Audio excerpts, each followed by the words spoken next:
hello and welcome to the LightHouse. My name is Thomas Graziano.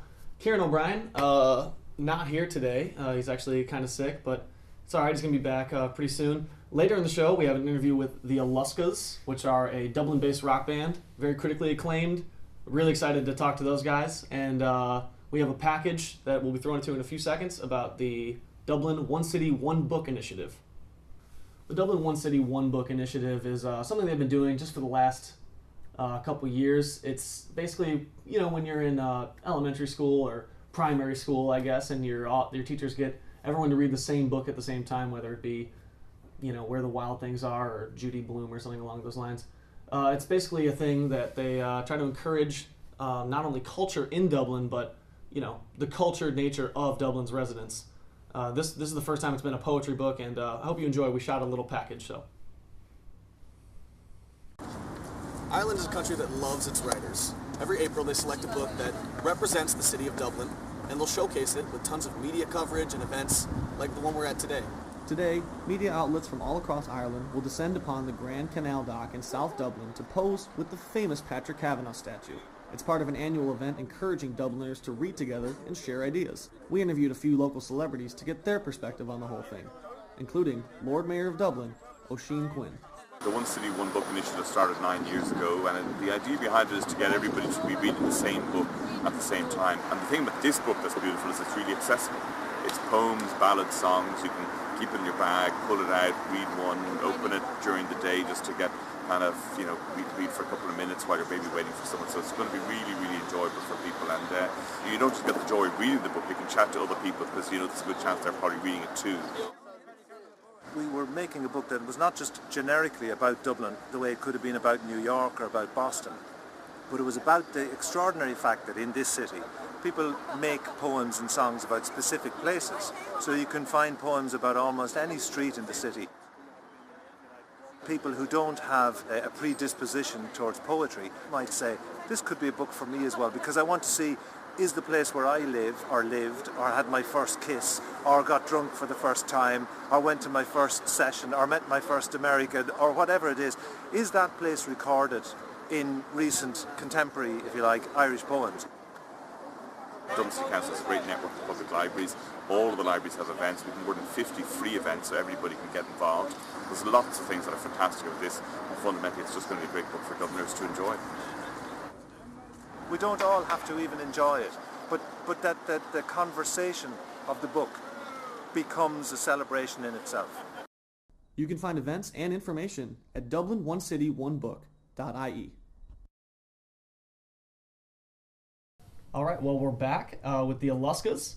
This is David, Anthony, and Philip, and they're so kind enough to join us today and give us a quick insight into what they've been up to. Yep. So, how you guys doing? Doing good. Very good. Very good. Yeah. Yeah. I guess, you know, how's the first project still working out? You guys got a lot of critical acclaim from that? Yeah, it's done us well, but we've moved on now. We're coming up to record the second album. Yeah. So we've been rehearsing for that, sort of endlessly rehearsing, just to get that as tight as possible. And before we go into the studio, because it's, you know, yourself. It's the way it's the way we pay a lot of money. Yeah, it's Yeah, the way so we we have to record be as as well. tight as We do possible. the foundation of each track. We don't do everything individually, so we have to be very tight going in. So it limits the amount of time if they spend doing overdubs. So It's basically all live recordings. Like you don't record each instrument separately. Kind It's of live thing. to the point where, let's say, any given song we'd go in. Let's say we record together there and then in the room a live take of a song. So let's say bass, guitar, and drums. And when we get the best take of that song, then we start the process of individually overdubbing. You know what I mean? So I got you. yeah, Mm. it's And- an old-fashioned way of recording it. It's very like the Beatles and the Stones and bands in the 60s used to do. So Right. Well, you have a very kind of old-timey, not old-timey, but you have a very classic, very traditional rock and roll sound. You know, you're not trying to be too pretentious, and I think that kind of did you well on the first album. Are you moving away from that, or are you going to probably stay with that for the second album? well, it's definitely different. It's you'd still know it was us if you'd never heard of us and you'd put on the two albums back to back. You'd still know it was us, but we are definitely trying to try new instruments and new recording techniques. We even know how we like to record now. The first one, we are finding our feet, and now we know what we like, and we know how we're going to move on from there now.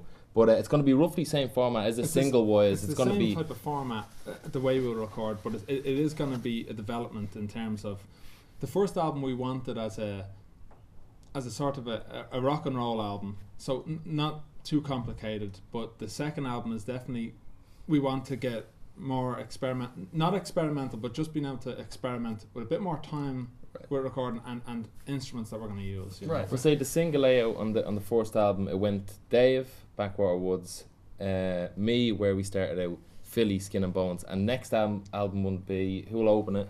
Oh, it's me first, isn't it? You, yeah. Then it's going to be you, then me, is it? Possibly. We don't know yet. Okay. But it's still going to be the first. same. It's the same layout. It's still 33. Everybody, it's equal. So Yeah. An equal split up the songwriting. Yeah, and so do you guys all collaborate on a song together, or is it more like, okay, you take this one, and then you guys all kind of improve the We lyrics? kind of do. It depends on the song. Someone might write half a song and come to the rest of us to finish it, or you might write a full song on your own. Mm-hmm. I suppose it depends on if you get stuck for a rhyme for a word. Right, yeah.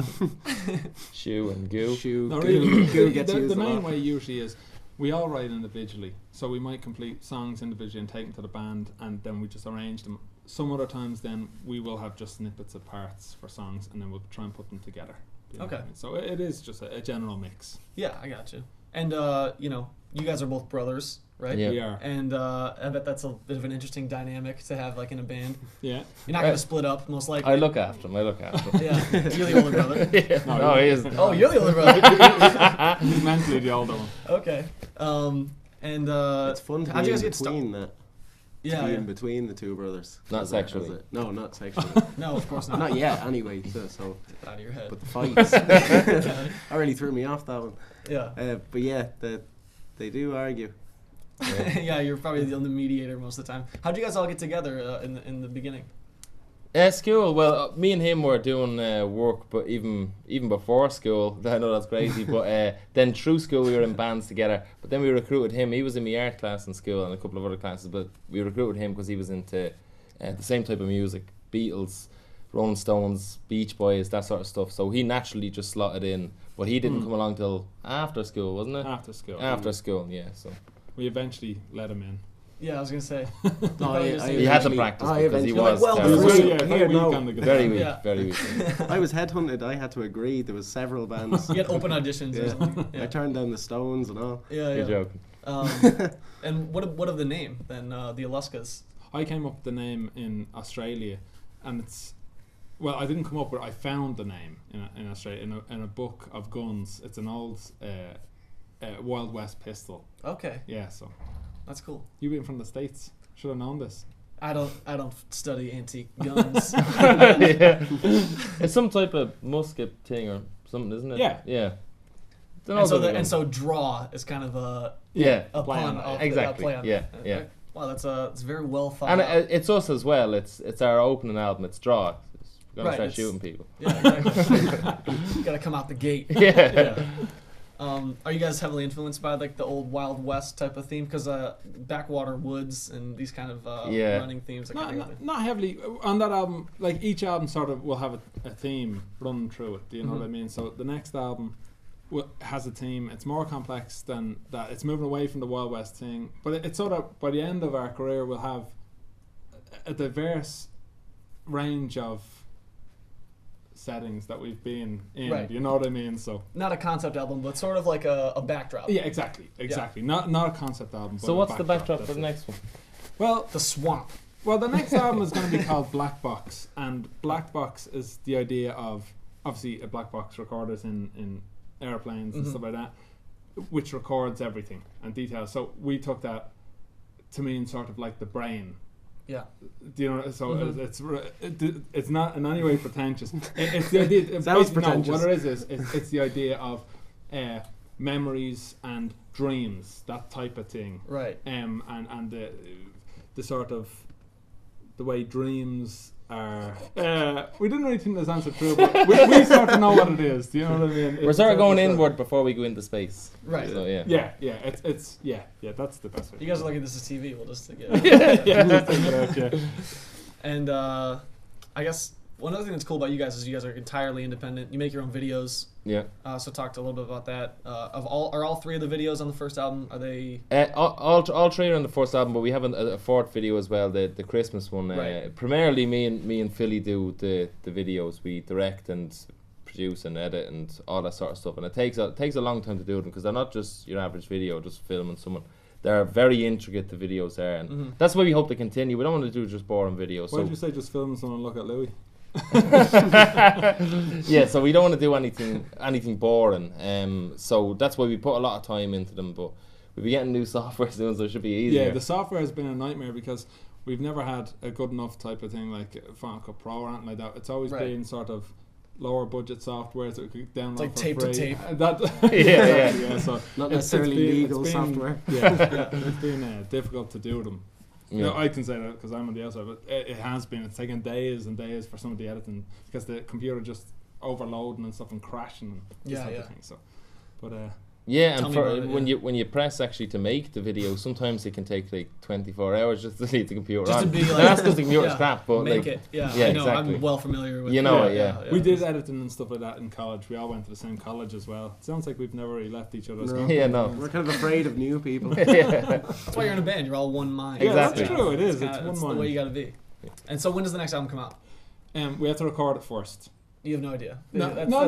No, we're going to be It's- recording. It's going to be this year, but we just don't know when exactly. It is going to be this year. Right. The recording, like the first album, shouldn't take too long. The first album was recorded in about 13 days, so it's going to be a little bit longer than that, maybe 16, 17 days. Yeah. Spread out over a certain amount of time, but it will come out this year. Okay. Definitely. Well, guys, be on the lookout for the Aluskas' new album.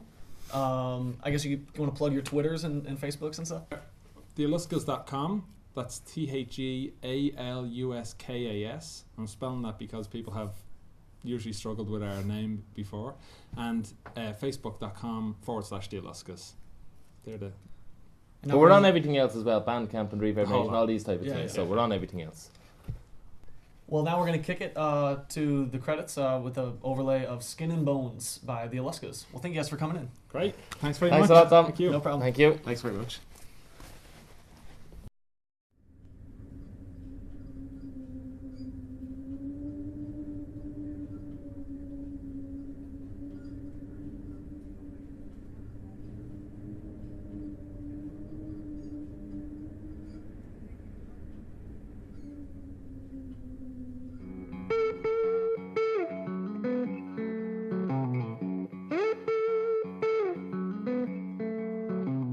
You're just skin and bones brought in from the cold, singing your restless song. You're back here